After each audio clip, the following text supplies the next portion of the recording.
سیدنا و مولانا و ملجأنا و مأوانا و حبیبنا و طبیب قلوبنا سیدنا و مولانا محمد المصطفیٰ صلی اللہ علیہ وسلم وعلى آلہ الطیبین الطاہرین وازواجہ الطاہرات امہات المؤمنین واصحابہ الہادین المہدیین واولیاء امتہ وعلماء ملتہ اجمعین اما بعد فاعوذ باللہ من الشیطان الرجیم بسم اللہ الرحمن الرحیم قال اللہ تبارک و تعالی فی القرآن المجید والفرقان الحمید یا ایہا الذین آمنوا اتقوا اللہ ولتنظر نفس ما قدمت لغد صدق اللہ مولانا العظیم وبلغنا رسولہ النبی الکریم۔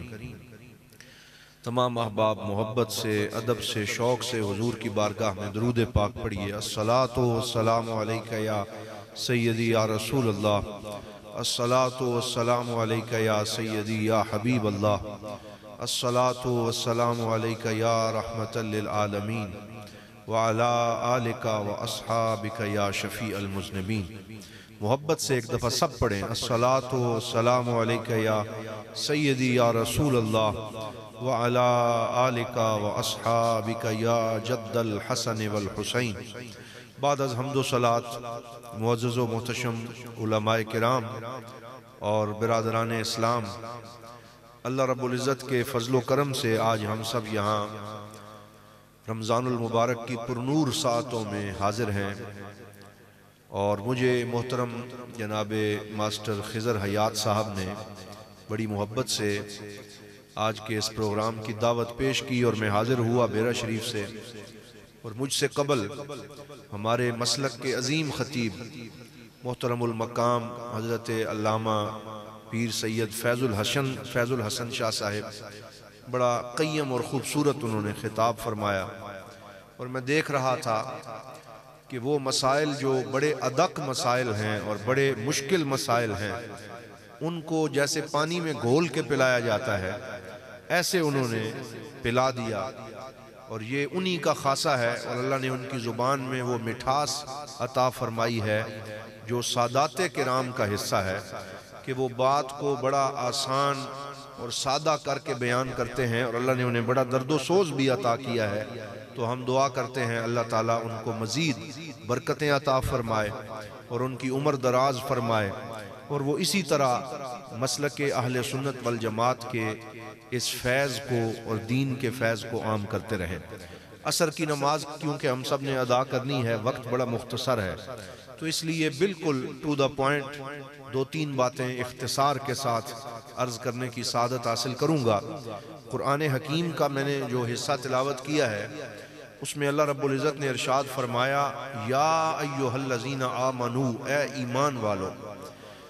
علماء فرماتے ہیں کہ جب بھی قرآن میں آپ یہ لفظ پڑھیں نا یا ایہا الذین آمنو، تو پھر فوری طور پہ اپنے کان کھڑے کر لیا کریں کہ اللہ تعالیٰ اب آپ سے کچھ کہہ رہا ہے، آپ کو کسی بات کا حکم دینے لگا ہے، یا آپ کو کسی بات سے منع کرنے لگا ہے۔ تو جتنی آیتیں یا ایہا الذین آمنو سے شروع ہوتی ہیں انہیں آیات احکام کہا جاتا ہے۔ بولیے کیا کہا جاتا ہے؟ آیات احکام، یعنی اس میں کوئی حکم دیا گیا ہے۔ بعض علماء نے اس کی تعداد 280 بتائی ہے، بعض نے 300 تک پہنچائی ہے، تو یہ قرآن کی 6666 آیات میں سے گنی چنی آیتیں ہیں جن میں اللہ تعالیٰ ایمان والوں سے ڈائریکٹ مخاطب ہوتا ہے، اور رب ہو کہ جب وہ بندوں سے مخاطب ہو تو پھر بندوں کا حق بنتا ہے کہ دل کے کانوں سے اپنے مولا کی بات سنا کریں۔ تو فرمایا یا ایہا الذین آمنو، اے ایمان والو۔ تو کیا فرمایا؟ فرمایا یا ایہا الذین آمنوا اتقوا اللہ، اللہ سے ڈرو، تقوی اختیار کرو، وَلْتَنْظُرْ نَفْسٌ مَا قَدَّمَتْ لِغَدْ، اور تم میں سے ہر بندہ یہ دیکھے کہ وہ اپنے کل کے لیے کیا تیاری کر رہا ہے۔ یہ اس آیت کا ترجمہ ہے کہ زندگی یہاں گزارو لیکن اپنے عمل کا بیج یہاں بولو، گندم تو یہاں کاشت کرو گے لیکن عمل کا بیج تم نے بونا یہاں پہ ہے اور کاشت قیامت کے دن کرنا ہے. اس دن اس کا پھل نظر آئے گا, اس دن اس کی کھیتی رنگ لائے گی.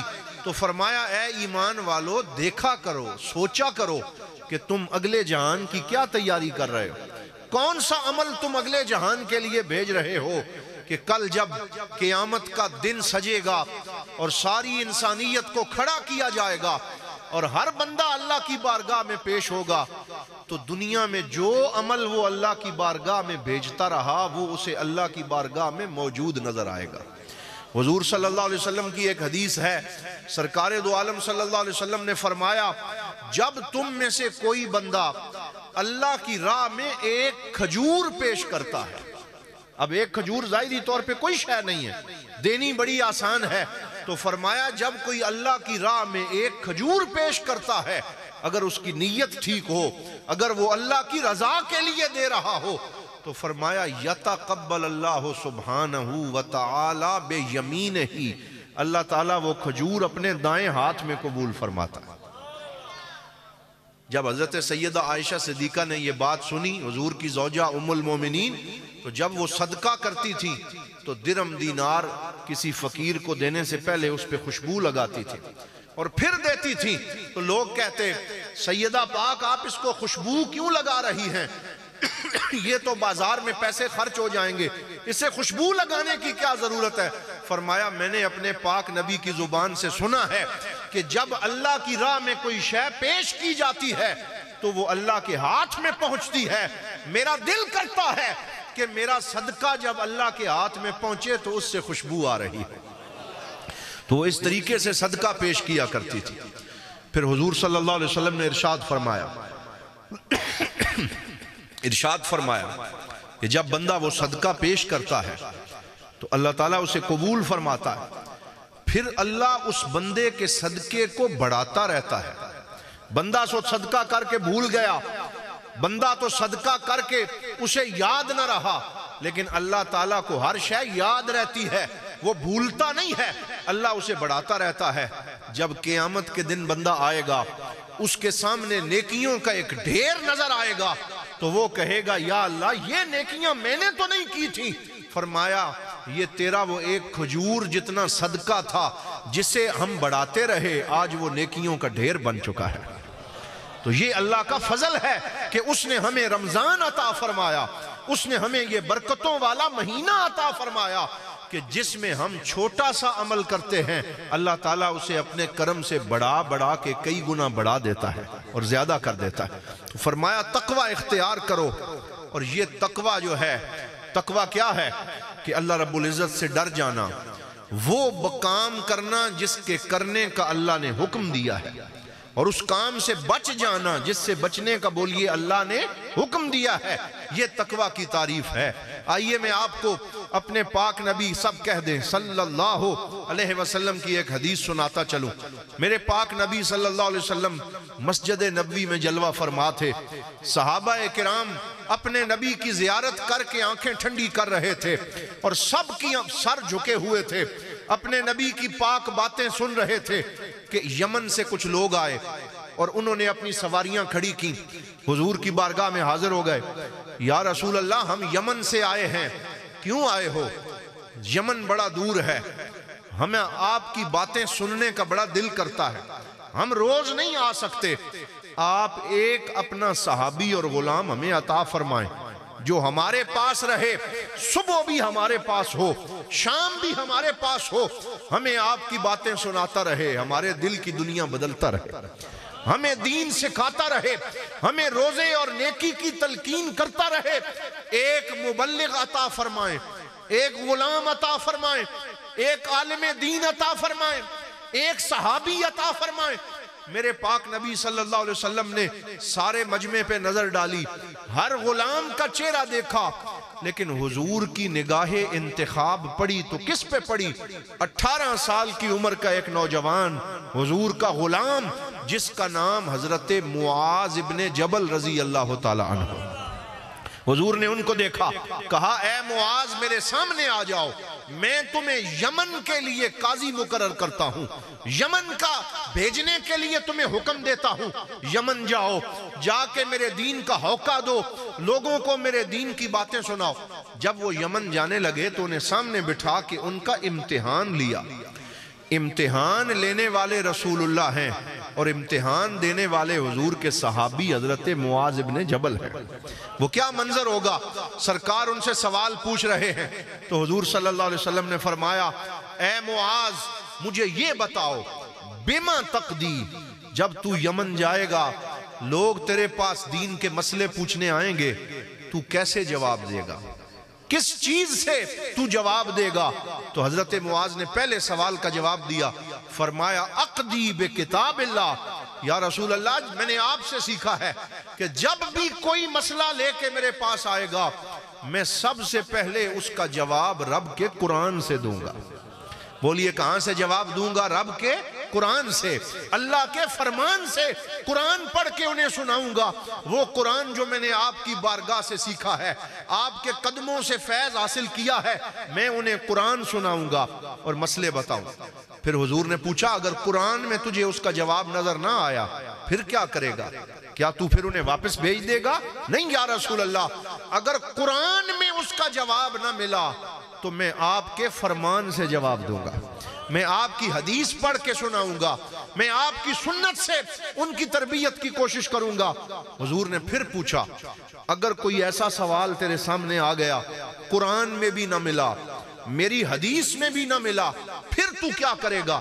تو حضرت معاذ نے عرض کیا اقدی برأیی ولا آلو، یا رسول اللہ پھر میرے رب نے مجھے جو عقل اور شعور دیا ہے میں قرآن اور سنت کی روشنی میں اپنی عقل سے فیصلہ کروں گا اور پھر ان کو جواب دوں گا۔ حضور کو ان کے جواب بڑے پسند آئے اور ان کے سینے پہ ہاتھ رکھ کے سرکار دو عالم صلی اللہ علیہ وسلم نے فرمایا الحمدللہ الذی وفق رسول اللہ بما یرضی رسول اللہ، فرمایا میں اپنے رب کی شان بیان کرتا ہوں جس نے میرے شاگرد کو حق کہنے کی توفیق عطا فرمائی۔ حضور نے انہیں ڈگری عطا فرمائی، انہیں سند عطا فرمائی، پھر ان کو فرمایا اب تم یمن جا رہے ہو، اللہ کے راستے میں جا رہے ہو، آؤ میں تمہیں الوداع کرتا ہوں۔ چشم فلک نے یہ منظر دیکھا کہ نبیوں کا سردار، ہم سب کی آنکھوں کا تارا، بے قصوں کا سہارا حضور صلی اللہ علیہ وآلہ وسلم، وہ خود اپنے ایک صحابی کو الوداع کرنے کے لیے جا رہے ہیں۔ دنیا والوں نے یہ منظر دیکھا کہ حضرت معاذ کو حضور نے سواری پہ بٹھایا اور سواری کی لگام کو تھاما اور سرکار دو عالم صلی اللہ علیہ وآلہ وسلم اس سواری کو لے کے خود چل پڑے۔ حضرت توجہ رکھیں، حضرت معاذ ابن جبل نے عرض کیا یا رسول اللہ میں غلام ہوں، میں اوپر بیٹھوں اور آپ نیچے چلیں، ایسے نہیں ہو سکتا، میں بھی نیچے اتروں گا، آپ کے ساتھ چلوں گا۔ حضور نے فرمایا میں دنیا والوں کو یہ بتانا چاہتا ہوں جو اللہ کے راستے میں نکلتا ہے، جو دین کا مبلغ بن کے نکلتا ہے، اس کی سواری سے جو گرد اڑتی ہے وہ بھی جس پہ پڑتی ہے اللہ تعالیٰ اس کو بھی معاف فرما دیتا ہے۔ تو حضور صلی اللہ علیہ وسلم نے خود انہیں رخصت کیا۔ جب مدینے کے بارڈر پہ پہنچے اور الوداع کرنے لگے تو حضور صلی اللہ علیہ وسلم نے حضرت معاذ ابن جبل سے فرمایا اے معاذ تو یمن جا رہا ہے، جب تو اگلے سال واپس آئے گا تمر بمسجدی ھذا و بقبری ھذا، تو میری مسجد کے پاس سے گزرے گا اور میری قبر کے پاس سے گزرے گا، تیری میری پھر ملاقات نہیں ہو سکے گی، پھر تو میرے مزار پہ آنا، مجھے سلام کرنا، میں تمہارا سلام سنوں گا، تمہیں جواب بھی دوں گا، لیکن اب تمہاری اور میری یہ آخری ملاقات ہے۔ تو حضرت معاذ ابن جبل نے جب یہ بات سنی ان کی آنکھوں سے آنسو جاری ہو گئے اور عرض کرنے لگے یا رسول اللہ اگر میں آپ کو نہیں دیکھ سکوں گا میں کیسے صبر کروں گا، مجھے حوصلہ کیسے ملے گا، مجھے وصیت فرمائیں، مجھے کوئی ایسی بات بتائیں جسے میں اپنے پلے باندھ لوں۔ یاد رکھنا کہ یہ جدائی کوئی اہمیت نہیں رکھتی، ان اول الناس بی المتقون من کانو و حیث کانو۔ حضور نے ایک حکم ارشاد فرما دیا، فرمایا میرا غلام جہاں بھی رہے، پاکستان میں رہے، یمن میں رہے، امریکہ میں رہے یا مصر میں رہے، جہاں بھی رہے، فرمایا اگر وہ میرے راستے پہ چل رہا ہو، وہ دور ہو کے بھی میرے نزدیک ہوتا ہے، وہ میرے قریب ہوتا ہے، وہ دور بیٹھ کے مجھ پہ درود پڑے، میں مدینے میں بیٹھ کے اس کے درود و سلام کو سنتا بھی ہوں اور اس کے سلام کا جواب بھی دیتا ہوں۔ پھر حضور نے انہیں 3 وصیتیں فرمائیں۔ اس مختصر سے وقت میں یہ تینوں وصیتیں یاد رکھ لیں۔ وصیت وہ ہوتی ہے جو کوئی مرنے سے پہلے یا اس دنیا سے سفر کرنے سے پہلے کسی کو دیتا ہے، وہ باتیں یاد کرنے والی ہوتی ہیں۔ اگر کسی کا والد اس دنیا پہ جانے سے پہلے اپنے بیٹے کو کوئی وصیت کر کے جائے تو بیٹا کبھی بھی اسے بھولتا نہیں ہے کہ جانے سے پہلے میرے باپ نے مجھے یہ کہا تھا۔ رسول اللہ صلی اللہ علیہ وسلم نے 3 وصیتیں فرمائیں۔ پہلی وصیت فرمائی، اتق اللہ حیث ما کنت، اے معاذ جہاں بھی رہنا اللہ سے ڈرتے رہنا، جہاں بھی رہنا اللہ سے ڈرتے رہنا۔ یعنی یہ نہیں ہے کہ بند کمرے میں چلے گئے تو حرام کام شروع کر دیے، کسی ایسی جگہ پہ چلے گئے جہاں لوگ نہیں دیکھ رہے تو پھر ہر حرمت کو پامال کر ڈالا۔ آج سوشل میڈیا کے دور میں ہمارا سب سے بڑا امتحان یہ ہے کہ ہم تنہائی میں اپنے رب سے ڈرتے نہیں ہیں، ہم اللہ کا تقوی اختیار نہیں کرتے۔ حضور کی وصیت میرے لیے آپ سب کے لیے یہ ہے کہ اے میرے غلاموں جہاں بھی رہو، چاہے 10 کمروں کے اندر تم بند ہو، یہ یاد رکھو کہ اللہ کی نظر تمہیں دیکھ رہی ہے، اللہ تمہارے ہر عمل کو دیکھ رہا ہے۔ کوئی کام ایسا نہ کرو جو اللہ کو ناراض کرنے والا ہو۔ اتق اللہ حیث ما کنت۔ اور پھر فرمایا وَأَتْبِعِ السَّيِّئَةِ الْحَسَنَةَ تَمْحُهَا، کہ ہر برائی کے بعد بندے سے گناہ ہو جاتے تو ہر برے کام کے بعد اچھا کام کر لینا، تو جو برائی تم سے ہوگی حضور نے فرمایا جب تم نیکی کرو گے تمہاری برائی اللہ تعالیٰ معاف فرما دے گا، وہ تمہاری زندگی سے ختم ہو جائے گی۔ اللہ بڑا کریم ہے، اگر کوئی گناہ ہو جائے تو گناہ کو معاف کرنے کا طریقہ یہ ہے گناہ کے بعد نیکی کر لینا، اچھا کام کر لینا، تو اللہ تعالیٰ تمہارا وہ گناہ معاف کر دے گا۔ دوستو یہ حدیث یاد رکھنا، حضور صلی اللہ علیہ وسلم نے فرمایا، یہ جو آج ہم اس حویلی میں بیٹھے ہیں، اس محفل میں بیٹھے ہیں، اس کی بھی برکت ہے۔ سرکار نے فرمایا کہ جس بندے کو 10 بری محفلوں کے بعد، جس میں کسی کی بدی کی ہو، برائی کی ہو، غیبت کی ہو، چغلی کی ہو، 10 بری محفلوں کے بعد کوئی ایک اچھی محفل درود والی نصیب ہو جائے، فرمایا اللہ اس ایک اچھی محفل کی برکت سے 10 بری محفلیں معاف کر دیتا ہے۔ تو ان محفلوں کی ایک برکت یہ بھی ہے کہ جب ہم ان میں آتے ہیں ہمیں اللہ کا خوف، اس کی یاد، رسول پاک کی محبت، اہل بیت کی محبت، صحابہ کرام کی نسبت نصیب ہوتی ہے۔ تو سرکار نے فرمایا اتبع السیئۃ الحسنۃ، جب تم سے کوئی پاپ ہو جائے، کوئی گناہ ہو جائے، پھر مایوس نہ ہونا، میں بخشنے والا ہوں، تم ہر گناہ کے بعد نیکی کر لینا، میں تمہارے اس گناہ کو معاف کر دوں گا۔ اور آخر میں فرمایا وَخَالِقِ النَّاسَ بِخُلُقٍ حَسَنٍ، اور اے لوگوں سے اچھے اخلاق سے پیش آنا۔ یہ ایک بہت بڑا امتحان ہے۔ بعض لوگ نیک بڑے ہوتے ہیں، 5 وقتہ نماز پڑھتے ہیں، تسبیحات پڑھتے ہیں، لیکن ان کے چہرے پہ ہر وقت 12 بجے رہتے ہیں، لوگوں سے اچھی طرح ملتے نہیں ہیں، ان کا اخلاق اچھا نہیں ہوتا۔ تو جس کا اخلاق اچھا نہ ہو اس کی نیکی بھی اس کے کام نہیں آتی۔ حضور صلی اللہ علیہ وسلم نے یہ آخری وصیتوں میں سے ایک وصیت یہ بھی فرمایا اپنے اخلاق کو اچھا رکھنا، تمہاری ڈیلنگ اچھی ہو، لین دین اچھا ہو، لوگوں سے بولنا اچھا ہو۔ حضرت معاذ ابن جبل کو یہ 3 وصیتیں رسول اکرم صلی اللہ علیہ وسلم نے فرمائیں، اور حضرت مولا علی شیر خدا کرم اللہ تعالی وجہہ الکریم، ان سے پوچھا گیا کہ آپ رسول اکرم صلی اللہ علیہ وسلم کی ہمیں کوئی بات سنائیں، تو آپ اکثر یہ فرمایا کرتے تھے کہ رسول اکرم صلی اللہ علیہ وسلم نے جو زندگی کی آخری وصیت فرمائی، جب حضور کا وصال ہوا تو اس وصال والے دن سرکار دو عالم کا سر حضرت عائشہ صدیقہ رضی اللہ تعالی عنہا کی گود میں تھا، اور حضور مسواک فرما رہے تھے وصال سے پہلے، اور 2 وصیتیں حضور نے فرمائیں۔ مولا علی شیر خدا نے اسے روایت کیا، حضور نے فرمایا الصلاۃ وما ملکت ایمانکم، فرمایا اے میرے غلاموں، میری آنکھیں بند کرنے کے بعد اگر مجھ محمد کو راضی کرنا چاہتے ہو تو نماز کو نہ چھوڑنا اور اپنے ماتحت لوگوں سے اچھا سلوک کرنا، میں بھی راضی ہو جاؤں گا، میرا خدا بھی راضی ہو جائے گا۔ یہ آخری وصیت یہ بھی حضور کی ہے۔ آج ہم نماز نہیں پڑھتے، نماز کے ساتھ ہم کیا سلوک کرتے ہیں، حتیٰ کہ میں آپ سے یہ بتاؤں آج 6 رمضان المبارک ہم رمضان کی ساعتوں میں بیٹھے ہیں، لیکن ہم میں سے اکثر میں گاؤں دیہات میں جاتا رہتا ہوں، لوگ کہتے ہیں ہم سے تو روزہ نہیں رکھا جاتا، ہم نے تو فصلوں میں کام کرنے ہوتے۔ تو فصلوں میں کام کرنے کا بہانہ بنا کے لوگ روزہ کھا جاتے ہیں، روزہ نہیں رکھتے۔ یہ بھی اللہ رب العزت کو ناراض کرنے والی بات ہے۔ رسول اکرم صلی اللہ علیہ وآلہ وسلم نے ارشاد فرمایا، جس نے جان بوجھ کے ایک روزہ چھوڑا وہ ساری زندگی بھی روزہ رکھتا رہے تو وہ ایک روزے کی اس کمی کو کبھی بھی پورا نہیں کر سکتا۔ تو اس لیے میں آج آپ کو یہ بھی یاد کروا رہا ہوں کہ ہو سکے تو اپنے اوپر یہ مشقت برداشت کرو۔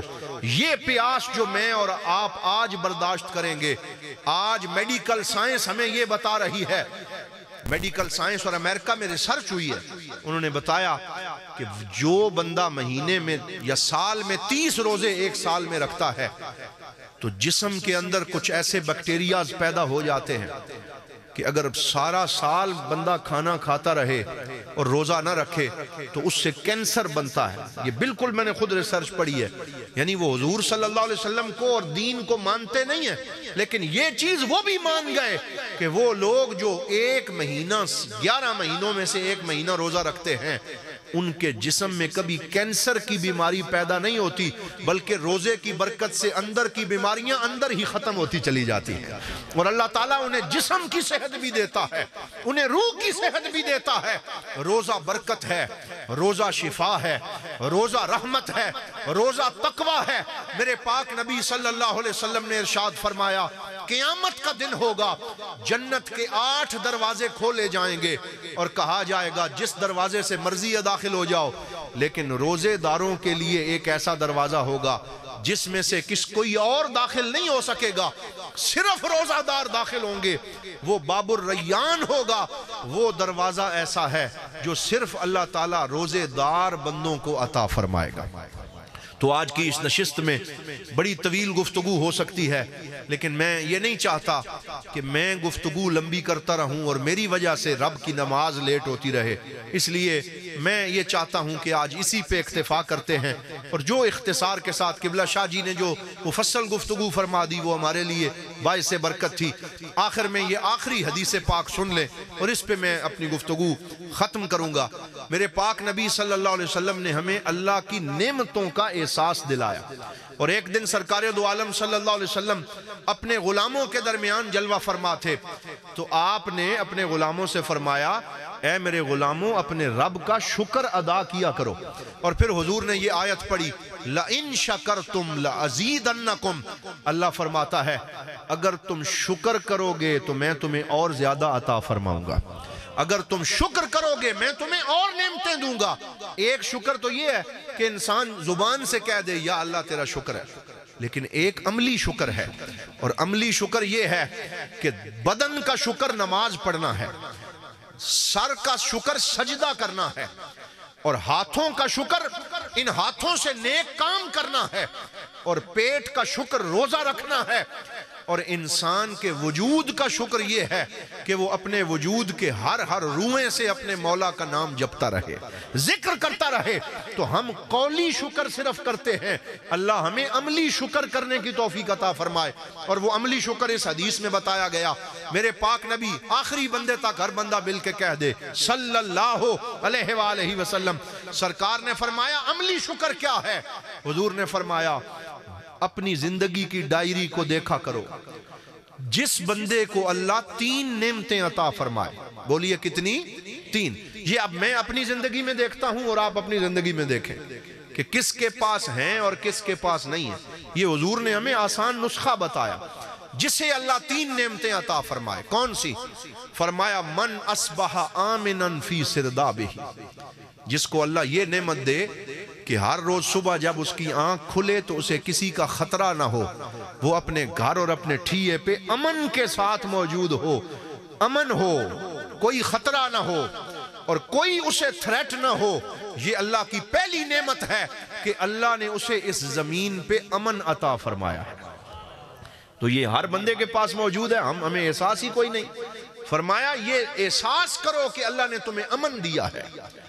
اگر کسی سے پوچھنا ہے خطرہ کیا ہوتا ہے تو مقبوضہ کشمیر کے مسلمانوں سے پوچھو، افغانستان والوں سے پوچھو، بوسنیا اور چچنیا والوں سے پوچھو، اور شکر ادا کرو کہ اللہ نے قائد اعظم اور علامہ اقبال کی قربانیوں کے صدقے ہمیں وہ وطن عطا فرمایا جس میں ہم کھل کے کہتے ہیں لا الہ الا اللہ محمد رسول اللہ۔ ہمیں کسی کا ڈر نہیں ہوتا، ہمارے اوپر کوئی گن لے کے کھڑا نہیں ہے، ہمیں امن نصیب ہے۔ تو بولو سب سے پہلی نعمت کیا ہے؟ امن کی۔ سارے مل کے بولو کیا ہے؟ امن کی۔ پھر حضور نے فرمایا دوسری نعمت معافن فی جسدہ، ہر بندہ سوچے جس کے جسم میں کوئی بیماری نہیں، سر سے لے کے پاؤں تک اس کا جسم سلامت ہے، خون گردش کر رہا ہے، سانسیں چل رہی ہیں، اور اس کے جسم کا نظام انہضام کام کر رہا ہے، بصارت کام کر رہی ہے، پورا جسم کام کر رہا ہے، تو اس کو دوسری کے کون سا شکر ہے؟ صحت کا۔ بولیے کس کا؟ صحت کا۔ پھر حضور نے فرمایا اندہ قوت یومہ، امن بھی ہے، صحت بھی ہے، اور ایک دن کا کھانا اس کا اور بچوں کا اس کے گھر میں موجود ہو۔ لمبا نہیں، کتنا؟ ایک دن کا کھانا۔